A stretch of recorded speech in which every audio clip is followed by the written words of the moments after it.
अस्सलाम वालेकुम व्यूवर्स, कैसे हैं आप सब लोग। होपफुली कि आप सब ठीक ठाक होंगे। Welcome back to my channel. ये जो आपको वाइट बोर्ड के ऊपर ड्राफ्टिंग नज़र आ रही है, इस पर हमने पिछली वीडियो बनाई थी जिसमें हमने जिन टॉपिक्स को कवर किया था वो ये थे कि तीरा जो है वो बॉडी मेजरमेंट के हिसाब से और शर्ट के हिसाब से कितना लेना चाहिए। यहाँ से ये शोल्डर डाउन, ये जो लाइन हम लगाते हैं ये कितने इंच पे होनी चाहिए, और ये जो लाइन आती है नीचे की तरफ जिस पे हम अपना आर्म होल बनाते हैं, हर साइज़ के लिहाज से कितने इंच पे लगनी चाहिए, उसका फार्मूला क्या है, नेक जो है कितना डीप होता जाएगा, आर्म होल कैसे बनेगा, हर चीज़ जो है उसमें कवर की गई है। जिन लोगों ने वो वीडियो नहीं देखी तो प्लीज़ उस वीडियो को देखें ताकि हर लिहाज से हर चीज़ आपको समझ में आ सके। आज हम जिस टॉपिक को कवर करेंगे उसमें आता है कि चेस्ट साइज जो है वो कितना लेना चाहिए, शर्ट के अकॉर्डिंग हम ले रहे हैं तो कितना रखना है, बॉडी के अकॉर्डिंग ले रहे हैं तो कितना रखना चाहिए।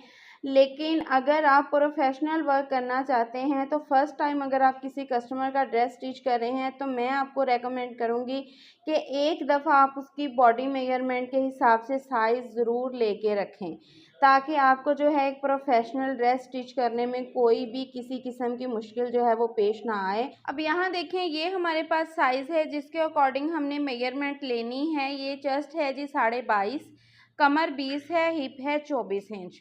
तो अब हमने लगाने हैं निशान। तो उससे पहले हम ये जो हमने निशान लगाया हुआ है आर्म होल का, इसको हम बिल्कुल सीधा कर लेंगे क्योंकि इस निशान पे हमारे चेस्ट की मार्किंग होगी।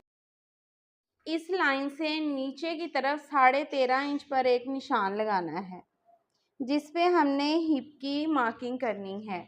13.5 इंच जो है वो हर साइज़ के ऊपर जो है वो नॉर्मली चल जाता है, लेकिन कुछ लोग जो हैं वो चाक लंबे या छोटे पहनते हैं, तो उनकी चॉइस के अकॉर्डिंग जो है वो आप निशान लगा सकते हैं। अब आती है जी कमर की बारी कि कमर का जो निशान है वो चेस्ट के निशान से कितना दूरी पे रखा जाए। तो मैं यहाँ से 6 इंचज़ की दूरी पे रखती हूँ। ये लोगों की हाइट के हिसाब से भी जो है वो मैटर करता है। कुछ लोगों की हाइट जो है वो लंबी होती है, कुछ की छोटी होती है, तो आप बॉडी के लिहाज से भी इस चीज़ को देख सकते हैं। नॉर्मली जो है वो 6 इंचज़ पर ही निशान लगता है, तो यहाँ से भी मैं इस निशान को जो है वो बिल्कुल सीधा कर दूंगी और एक लाइन लगा दूंगी जिस पे हमारी कमर की मेजरमेंट जो है वो होगी। अब ये 3 निशान हमारे पास आ चुके हैं। अब हम लगाएंगे पहले अपना चेस्ट का निशान। तो यहाँ पे 22.5 इंच है, 22.5 का हम करेंगे आधा, तो वो है 11.25। यहाँ हम 11.25 इंच इस पे निशान लगा लेंगे। अब कमर है जी 20 इंच, तो यहाँ हम लगाएंगे 10 इंच पे निशान। हिप है हमारे पास 24 इंच, तो यहाँ हम 12 इंचज़ पर निशान लगाएंगे। अब इन निशानों को हमने आपस में मिला देना है। अब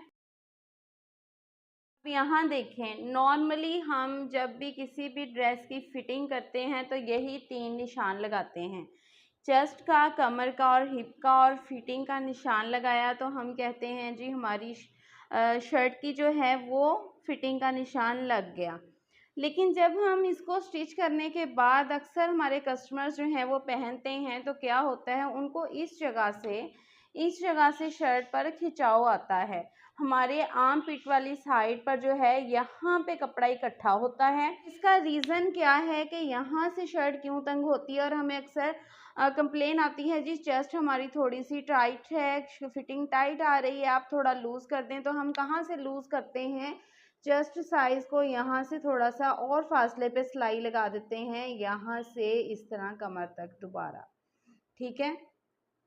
लेकिन इससे क्या होता है, हमारी ये चीज़ खुल जाती है, ये चीज़ खुल जाती है, हमारा ये मसला हल नहीं होता। अब यहाँ देखें, ये चीज़ मैं आपको समझाना चाह रही हूँ।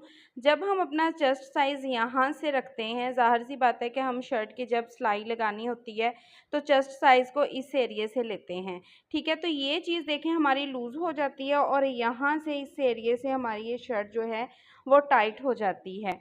तो हमने जो अपना साइज़ है वो किस तरह से लेना है कि हैवी जो साइज़ होते हैं उन पे हमारी फिटिंग जो है वो अच्छी आए। ये देखिए, पहले हम लेंगे इस हिस्से का साइज़, ये जो एरिया है यहाँ का हमने साइज़ लेना है तो ये आ रहा है 37.5 इंच। अब जो हमने चेस्ट साइज़ लेना होता है यहाँ तक, ये देखें इस साइज़ पर हम अपना चेस्ट साइज़ जो है वो मेजर करते हैं तो ये कितना आ रहा है, ये आ रहा है 44 इंचज़। अब यहाँ देखें अपर चेस्ट का हम साइज़ ले रहे हैं तो इस तरह से आपने बिल्कुल फ़िक्स साइज़ लेना है और ये जो आर्म होल ख़त्म हो रहा है जहाँ पे, वहाँ से आपने अपर चेस्ट का साइज़ लेना है बिल्कुल फ़िक्स।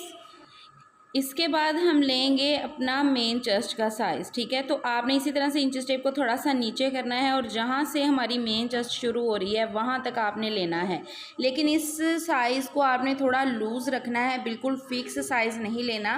अब यहाँ से देखें इस पॉइंट से हमने 3 इंच नीचे की तरफ एक निशान लगाना है। 3 से आप 3.25 इंच तक ये निशान लगा सकते हैं। अब इस निशान को भी हमने इस तरह से बिल्कुल सीधा कर देना है। अपर चेस्ट का साइज़ आया 37.5 इंचज़ और मेन चेस्ट का साइज़ आया है 44 इंचज़। और 44 का जब हम चौथा हिस्सा करते हैं, क्योंकि चौथे हिस्से पे ये मार्किंग होती है सारी, तो 44 का चौथा हिस्सा हमारा कितना आता है, 11 इंच। 11 इंच आता है। तो अब हम यहाँ से मेजर करेंगे कि हमारी मेन चेस्ट का साइज़ तो आ रहा है 11 इंच। जब हम इस तरह से मार्किंग करते हैं हैवी चेस्ट में तो यहाँ पे ये देखें आ रहा है हमारा टोटल 10.5। तो ज़ाहिर सी बात है कि यहाँ से ये साइज़ हमारा तंग हो जाएगा। अब हमने क्या करना है, हमने यहाँ पे 11 इंच पे मार्किंग करनी है। यहाँ पे ये देखें हमने कर ली मार्किंग। अब यहाँ आप खुद ब खुद देख सकते हैं कि एक हाफ इंच का जो है वो फ़र्क था। इस पॉइंट को इस पॉइंट के साथ मिलाना है। ऊपर जो हमने लिया अपना साइज़ वो कितना आया हमारा 37.5 इंच, ठीक है। इसका अब हम चौथा हिस्सा निकालेंगे तो ये तकरीबन हमारा 9.5 इंच बनता है। इसमें हम जो है वो हाफ इंच जो है अपना लूजिंग दे देंगे ताकि बिल्कुल भी हमारी बॉडी के साथ यहाँ से शर्ट बिल्कुल चिपकी ना रहे। हम तकरीबन 9.5 आ रहा है इसका चौथा हिस्सा, तो इसमें हमने हाफ इंच प्लस कर देना है तो 10 इंच जो है वो हो गया, ठीक है। तो यहाँ से हम लेंगे अपना 10 इंच पे मार्किंग। अब ये देखें पहले हमने यहाँ से अपना चेस्ट साइज रखा था। अब इस निशान को हम, ये जो हमने मार्किंग की है इस निशान को हम इसके साथ इस तरह से मिला देंगे, ठीक है। अब यहाँ पे आपने एक गौर से देखना है कि जब हमने पहले साइज लिया, चेस्ट साइज हमने रखा यहाँ पर, इस पॉइंट पे हमने चेस्ट साइज रखा, तो ये देखें कम से कम हमारा जो एक्स्ट्रा फैब्रिक यहाँ पे भर रहा है वो कितना आ रहा है। यहाँ से हम अब देखेंगे ये तकरीबन 1.5 इंच हमने यहाँ पे एक्स्ट्रा छोड़ दिया। इसी की वजह से हमारे आर्म होल के नीचे जब हम बाजू लगाते हैं तो शर्ट के इस हिस्से पे जो है वो झोल पड़ता है, फैब्रिक जो है वो इकट्ठा होता है। अब हमारा ये जो बड़े साइजेस होते हैं उनकी फिटिंग जो है वो इस तरह से होती है। यहाँ पे मेन चेस्ट वाले पॉइंट पे आपने चेस्ट साइज रखना है, अपर चेस्ट साइज नापना है और मेन चेस्ट साइज नापना है। उसके हिसाब से आप इसकी फिटिंग करेंगे। ये वाली जो इसकी फिटिंग है यहाँ से इस तरह से वो नहीं होगी, ठीक है। इस पॉइंट को अगर आप समझ लेंगे तो आपके लिए हर साइज़ की जो है वो फिटिंग करना, हर साइज़ की अच्छी शेप देना जो है फिटिंग की, वो आसान हो जाएगा। तो आज का हमारा ये पॉइंट जो है वो होपफुली कि आपको समझ में आ चुका होगा। अब हम फैब्रिक के ऊपर जो है नेक्स्ट वीडियो में आपको मेजरमेंट करके टोटल कटिंग बताएंगे। ड्राफ्टिंग के साथ जो है मैंने सारे टोटल मेन पॉइंट्स जो हैं वो समझा दिए हुए हैं। जिन्होंने मेरी पहली प्रोफेशनल वीडियोस नहीं देखी वो उनको पहले वॉच करें, फिर उनको इस वीडियो की भी जो है वो प्रॉपर समझ आ जाएगी। मिलते हैं जी नेक्स्ट वीडियो में, तब तक अपना बहुत सारा ख्याल रखिएगा, दुआ में याद रखिएगा। अल्लाह हाफिज़।